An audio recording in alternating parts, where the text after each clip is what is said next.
Olá, eu sou Demetrios Carvalho e você está no Eu e a Corrida. Vale a pena correr a São Silvestre?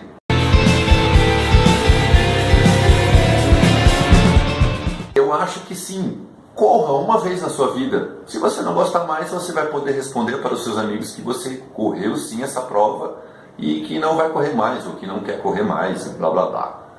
Se a gente quiser levar um pouco para o lado do humor, ainda você vai poder dizer para os seus amigos que correu a São Silvestre, né?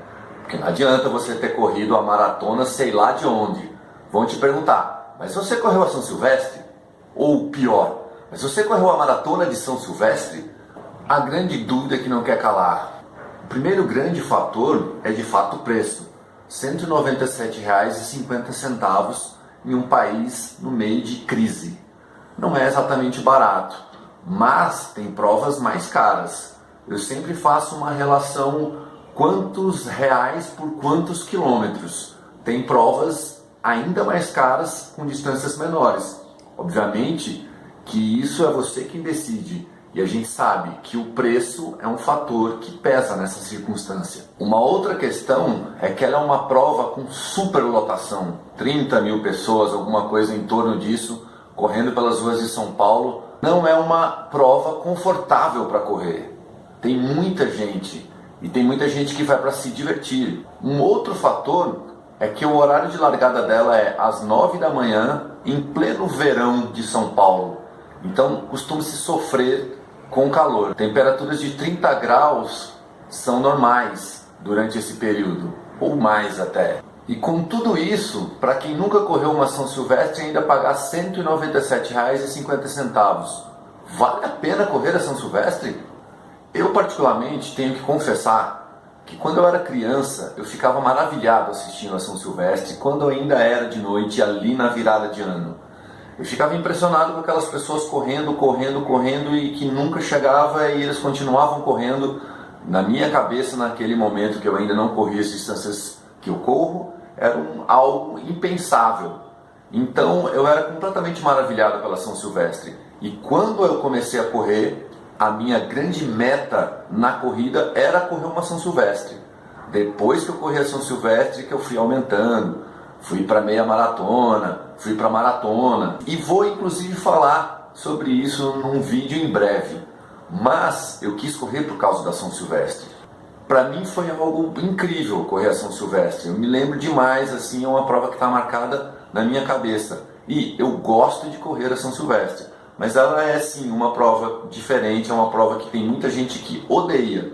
Eu entendo corredores que já correram a São Silvestre e que amam a São Silvestre ou que odeiam a São Silvestre. Ela é uma prova de caráter completamente diferente. Ela é uma celebração, último dia do ano. Então muita gente vai para se divertir. Muita gente que chega nas corridas de rua por causa da São Silvestre. Então tem muitos corredores que não têm um condicionamento ideal para correr lá. Tem muitos corredores que vão exatamente por essa folia, para aparecer na TV, fantasiados, correndo em paredão, em grupo. Então, não é uma prova que é exatamente para correr. Depende muito de como você se condiciona mentalmente para essa prova. Se você quer correr mesmo, performance, se você não estiver na elite é um pouco mais complicado. Mas numa corrida de rua, você pode pensar em vários fatores para determinar se você deve ou não correr essa prova. Para quem é de São Paulo, por exemplo, que já correu 1, 2, 3 vezes e acha que está caro e não quer correr, ou que não é uma corrida de performance, ok. Para uma pessoa que vem de fora, que não conhece São Paulo e que usa isso ainda como turismo, é um outro fator. Então eu acho que todas essas circunstâncias devem ser levadas em consideração para que eu possa decidir se eu vou correr a São Silvestre ou não. Tem uma coisa que eu sempre falo, que experiências são impagáveis. Não tem como eu simular uma partida de futebol, juntar 8, 10 amigos e galera, é mais ou menos assim o clima no estádio. Só se você for para saber se você quer voltar. Desfile de escola de samba, não dá para você juntar uns amigos que tocam percussão e simular aquela experiência. A experiência da São Silvestre é única, não tem como simular. Então eu acho que sim, pelo menos uma vez na vida vale a pena você correr. Então é isso, hoje foi um papo rápido. Se você gostou desse vídeo, se inscreva e ajude esse canal a chegar um pouco mais longe. Nos ajude, ok? Abraço.